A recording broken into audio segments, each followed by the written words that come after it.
Hello प्यारे बच्चों, कैसे हैं आप सभी। आई होप सो आप सभी बच्चे बहुत अच्छे होंगे। तो बच्चों, आज हम पढ़ने वाले हैं डेज ऑफ द वीक के बारे में। अब बच्चों, आप ये बताइए कि हमने इसे डेज ऑफ द वीक ही क्यों बोला और कुछ क्यों नहीं बोला। क्योंकि इस समय ये पता चलता है कि हमारे वीक में टोटल 7 डेज हैं। और बच्चों, कभी कभी तो आप रेडी होकर स्कूल जाने के लिए बिल्कुल तैयार हो जाते हो, और कभी कभी आपकी मम्मी आपसे कुछ कहती ही नहीं है। तो किस तरीके से हमें किस दिन स्कूल जाना है, किस दिन नहीं, और वो डेज हमारे पास क्या क्या है, चलिए समझते हैं हमारी एक्सपर्ट के साथ।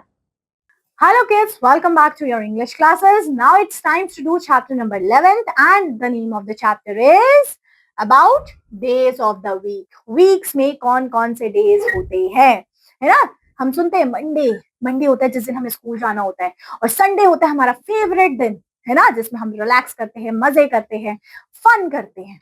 सो इसमें हमने यही देखना है कि डेज ऑफ द वीक कौन-कौन से है, क्या है। चलिए आइए देखते हैं। सबसे पहले लिखा है there are 7 days in a week. एक वीक में 7 दिन होते हैं।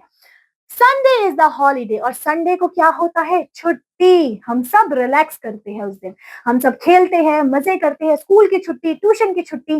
यस, चलिए आप मेरे साथ बोलेंगे डेज के name. Sunday, Monday, Tuesday, Wednesday, Thursday, Friday, Saturday, और खत्म। ठीक है, ये कितने डेज हो गए अगर हम इसे काउंट करेंगे, ये है 7 डेज।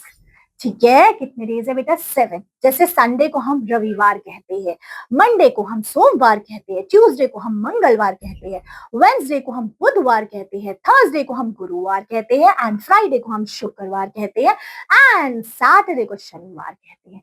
ये 7 के 7 डेज होते हैं हमारे एक हफ्ते में। क्लियर हुई बात, समझ में आया। बस ये आपकी क्लास थी।